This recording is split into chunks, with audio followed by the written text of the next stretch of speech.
ધોરણ 8 વિજ્ઞાન પાઠ 13 પ્રકાશ. સ્વાધ્યાય જોઈશું. ક્વેશ્ચન 1. ધારો કે તમે અંધારિયા ઓરડામાં છો. શું ઓરડામાં તમે વસ્તુઓ જોઈ શકો છો? ઓરડાની બહાર તમે વસ્તુઓ જોઈ શકો છો? સમજાવો.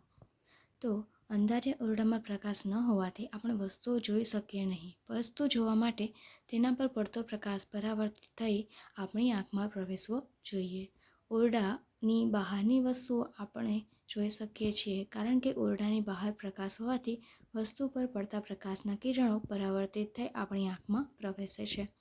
બીજું, નિયમિત અને અનિયમિત પરાવર્તન વચ્ચે ભેદ સ્પષ્ટ કરો. શું અનિયમિત પરાવર્તન એટલે પરાવર્તનના નિયમોની નિષ્ફળતા છે? તો નિયમિત પરાવર્તન જોઈએ અને અનિયમિત પરાવર્તન કૌંસમાં છે અનિયમિત પરાવર્તન હશે. પહેલું, અસમતલ અરીસા ઉપર પ્રકાશના કિરણો આપાત થતાં નિયમિત પરાવર્તન થાય છે. અનિયમિતમાં લાકડું, કાગળ જેવા પદાર્થો પર પ્રકાશના કિરણો આપાત થતાં અનિયમિત પરાવર્તન થાય છે. બીજું, સમતલ, લીસી સપાટી, ચળકતી સપાટી પર પ્રકાશના કિરણો આપાત થતાં અનિયમિત પરાવર્તન થાય છે.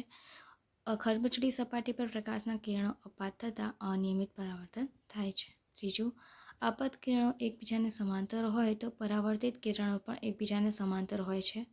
આપાત કિરણો એકબીજાને સમાંતર હોય તો પણ પરાવર્તિત કિરણો એકબીજાને સમાંતર હોતા નથી. અનિયમિત પરાવર્તનની નિષ્ફળતા નહીં. અનિયમિત પરાવર્તન થવાનું કારણ પરાવર્તક સપાટીની અસમાનતા છે. આકૃતિ તમારી બુકમાં આપેલી છે. ABCDને પરસ્પરને સમાંતર કિરણો છે. તેમના પરાવર્તિત કિરણો પરાવર્તનના નિયમને અનુસરે છે. સપાટી ખરબચડી હોવાથી પરિવર્તિત કિરણો એકબીજાને સમાંતર નથી. ક્વેશ્ચન 3 છે. નીચેનામાં પ્રત્યેકના સ્થાનની સામે લખો. જ્યારે પ્રકાશનું બીમ તેમની સાથે અથડાય છે ત્યારે નિયમિત પરાવર્તન કે અનિયમિત પરાવર્તન થશે. દરેક કિસ્સામાં તમારા ઉત્તરની યથાર્થતા ચકાસો. પહેલું, ચકચકિત લાકડાનું ટેબલ. તો ચકચકિત લાકડાના ટેબલની સપાટી સમતલ અને ચકચકિત છે, આથી તેના પરથી પરાવર્તન થશે. બીજું, ચોકના ભૂક્કો. તો ચોકના ભૂક્કાની સપાટી અસમતલ હોવાથી તેના પરથી અનિયમિતતા પરાવર્તન થશે. ત્રીજું, કાર્ડબોર્ડની સપાટી પરથી અનિયમિત પરાવર્તન થશે કારણ કે તેની સપાટી ખરબચડી હોય છે. ત્રીજું, પાણી ફેલાયેલા આરસનું ભોંયતળિયું. તો પાણી ફેલાયેલા ભોંયતળિયા પરથી નિયમિત પરાવર્તન થશે કારણ કે તે અરીસાની જેમ વર્તે છે. પાંચમું, અરીસો. તો અરીસાની સપાટી સમતલ અને ચકચકિત છે, આથી તેના પર નિયમિત પરાવર્તન થશે. છઠ્ઠું, કાગળના ટુકડો. તો કાગળના ટુકડાની સપાટી અસમતલ હોવાથી અનિયમિત પરાવર્તન થશે. ક્વેશ્ચન 4 છે. પરાવર્તનના નિયમો જણાવો. તો પહેલું આવશે આપાત કિરણ આપાત બિંદુએ સપાટીને દોરેલો લાંબા અને પરાવર્તિત કિરણ એક જ સમતલમાં હોય છે. બીજું, આપાત કોણ અને પરાવર્તન કોણમાં માપ સમાન હોય છે, એટલે કે LI = LR. ક્વેશ્ચન 5. આપાત કિરણ, પરાવર્તિત કિરણ અને આપાત બિંદુએ સપાટીને દોરેલ લંબ એક જ સમતલમાં છે તે દર્શાવતી એક પ્રવૃત્તિ વર્ણવો. તો એક સફેદ કાર્ડ પેપર ટેબલ પર એવી રીતે ગોઠવો કે જેનો થોડો ભાગ ટેબલની ધારની બહાર રહે. એક સરખા દાંતાવાળા કાંસકો લો. પેપરના બહાર નીકળેલા ભાગ પર નાના કાપા મૂકો. તેના મધ્ય ભાગ સિવાયના બધા દાંતા કાળા કાગળની પટ્ટી વડે બંધ કરો. કાંસકાને પેપર પર લંબરૂપે રહે તેમ પકડો. કાંસકાની એક બાજુની ટોચ વડે પ્રકાશ ફેંકો. ટોચ અને કાંસકાને એવી રીતે ગોઠવો કે જેથી કાંસકાની બીજી બાજુ પેપર પર પ્રકાશનું કિરણ જોઈ શકાય. પ્રકાશના કિરણના માર્ગમાં એક સમતલ અરીસાની પટ્ટી મૂકો. હવે પેપરના બહાર નીકળેલા ભાગને વાળો. આ વાળેલા ભાગ પર પરાવર્તિત કિરણ દેખાય છે. પરિવર્તિત કિરણ વાળેલા ભાગ પર દેખાશે નહીં. વાળેલા ભાગને પાછું મૂળ સ્થિતિમાં લાવો. હવે પરાવર્તિત કિરણ જોઈ શકાશે. આમાં પ્રવૃત્તિ દ્વારા જાણી શકાય છે કે આપાત કિરણ આપાત બિંદુએ દોરેલા લંબ અને પરાવર્તિત કિરણ એક જ સમતલમાં હોય છે. ક્વેશ્ચન 6 છે. નીચેમાં ખાલી જગ્યા પૂરો. પહેલું, એક સમતલ અરીસાની સામે 1 મીટર દૂર ઊભેલો એક વ્યક્તિ પોતાના પ્રતિબિંબથી ખાલી જગ્યા મીટર દૂર દેખાય છે, તો 2 મીટર દૂર દેખાય છે. બીજું, જો કોઈ સમતલ અરીસાની સામે ઊભા રહીને તમે તમારા જમણા હાથથી ખાલી જગ્યા કાનને સ્પર્શો તો અરીસામાં એવું લાગશે કે તમારો જમણો કાન ખાલી જગ્યા હાથથી સ્પર્શે છે. તો પહેલામાં આવશે ડાબું, બીજી ખાલી જગ્યામાં આવશે ડાબા. ત્રીજું આવશે, જ્યારે તમે ઝાંખા પ્રકાશને જુઓ છો ત્યારે કીકીનું કદ ખાલી જગ્યા છે તો વધે છે. ચોથું, નિશાચરોને સળી કોષો કરતાં ખાલી જગ્યા કોષો વધારે હોય છે, તો શંકુ કોષો વધારે હોય છે. સાતમું, ક્વેશ્ચન 7 છે, આપાત કોણ અને પરાવર્તન કોણ સમાન હોય છે? તો પહેલુંમાં આવશે હંમેશા. ક્વેશ્ચન 8 છે, સમતલ અરીસાથી રચાતું પ્રતિબિંબ. તો એમાં જવાબ આવશે આભાસી અરીસાની પાછળ અને વસ્તુના કદ જેટલું હોય છે. ક્વેશ્ચન 9 છે, કેલિડોસ્કોપની રચના વર્ણવો. તો કેલિડોસ્કોપની રચના બનાવવા માટે અરીસાની લગભગ 16 સેમીની લાંબી અને 4 સેમી પહોળી લંબચોરસ આકારની 3 પટ્ટીઓ હોય છે. બીજું, પ્રિઝમને વર્તુળાકાર કાર્ડબોર્ડની નળીમાં બંધબેસતી ગોઠવેલી હોય છે. નળીની લંબાઈ પ્રિઝમની લંબાઈ કરતાં થોડી વધારે હોય છે. ત્રીજું, ત્રણેય અરીસાની ચળકતી સપાટી પર એકબીજાની સામે રહે તેમ જોડી પ્રિઝમ જેવી રચના કરવામાં આવે છે. ચોથું, નળીના એક છેડાને માધ્યમમાં છિદ્ર હોય તેવી કાર્ડબોર્ડની તકતી વડે બંધ કરવામાં આવે છે.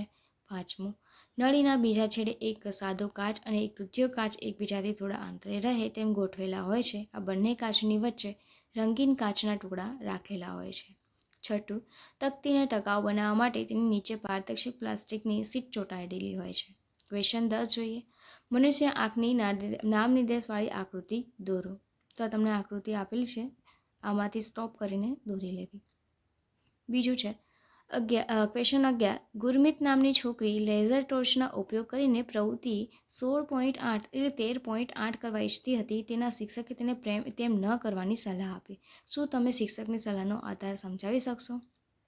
તો આવશે, ગુરમીત નામની છોકરી લેઝર ટોર્ચનો ઉપયોગ કરવા ઈચ્છતી હતી, પરંતુ તેના શિક્ષકે તેમ ન કરવાની સલાહ આપી કારણ કે લેઝર ટોર્ચના પ્રકાશથી આંખોને નુકસાન થાય છે. તેનાથી આંખને કાયમી ખામી થવાની શક્યતા છે. કદાચ તેની દ્રષ્ટિ પણ ગુમાવે. આથી શિક્ષકની સલાહ યોગ્ય હતી. ક્વેશ્ચન 12 જોઈએ, તમે કેવી રીતે તમારી આંખોની સંભાળ લઈ શકો સમજાવો. તો આંખોને બહારના ધૂળ રજકણોને લીધે આંખોને ચોળવી નહીં. વાંચન કરતી વખતે યોગ્ય અંતર રાખવું જોઈએ. બહુ જ ઓછા પ્રકાશમાં વાંચવું જોઈએ નહીં. આંખોને સ્વચ્છ પાણીથી વારંવાર ધોવી જોઈએ. ગોગલ્સ ચશ્માનો સૂર્યપ્રકાશમાં ઉપયોગ કરવો જોઈએ. આંખની તકલીફો જણાય તો ડૉક્ટરની સલાહ લેવી જોઈએ. ટેલિવિઝન, સિનેમાઘરોમાં બહુ જ નજીક ન બેસવું જોઈએ. ક્વેશ્ચન 13 જોઈએ, જો પરાવર્તિત કિરણ એ આપાત કિરણ સાથે 90નો કોણ બનાવે છે તો આપાત કોણ કેટલો હોય? તો આપાત કોણ 45નો હોય છે. સમજૂતી જોઈએ તો પરાવર્તનના નિયમ મુજબ LI બરાબર LR અને LI બરાબર LR બરાબર 90 છે. તો LI પ્લસ LI બરાબર 90. 2 LI બરાબર 90, LI બરાબર 45. ક્વેશ્ચન 14 જોઈએ, એકબીજાને સમાંતર 40 સેમી અંતરે મૂકેલા બે સમતલ અરીસાની વચ્ચે એક મીણબત્તી મૂકતા તેના કેટલા પ્રતિબિંબો મળશે? તો અસંખ્ય પ્રતિબિંબો મળશે. ક્વેશ્ચન 15 જોઈએ, બે અરીસાઓને એકબીજાને 90ના કોણે ગોઠવેલો છે. આકૃતિ 13.19માં દર્શાવ્યા પ્રમાણે પ્રકાશનું એક કિરણ એક અરીસા પર 30ના કોણે આપાત થાય છે. બીજા અરીસા દ્વારા પરાવર્તિત થતું કિરણ દોરો. તો આકૃતિ મેં અહીં આપેલી છે, સ્ટોપ કરીને દોરી લેવી.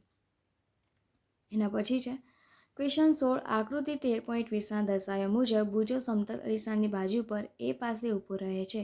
શું તે પોતાને અરીસામાં જોઈ શકે છે? શું તે P, Q અને R પાસે મૂકેલી વસ્તુઓનું પ્રતિબિંબ પણ જોઈ શકે છે? તો બીજો પોતાને અરીસામાં જોઈ શકે નહીં. તે P અને Q આગળના વસ્તુઓને અરીસામાં જોઈ શકે. R આગળ મૂકેલી વસ્તુને અરીસામાં જોઈ શકે નહીં. ક્વેશ્ચન 17 જોઈએ, ડાયરેક્ટ જવાબ જ લખ્યા છે. પહેલામાં આવશે આકૃતિમાં એ પર મૂકેલી વસ્તુનું સમતલ અરીસામાં પ્રતિબિંબ એ બતાવ્યું છે. બીજામાં આવશે હા, ત્રીજામાં આવશે હા અને ચોથામાં આવશે એના પ્રતિબિંબ એટીસના સ્થાનમાં કોઈ ફેરફાર થશે નહીં. ઓકે છે. અને આ સાથે આપણું આ સ્વાધ્યાય અહીંયા પૂરું થાય છે.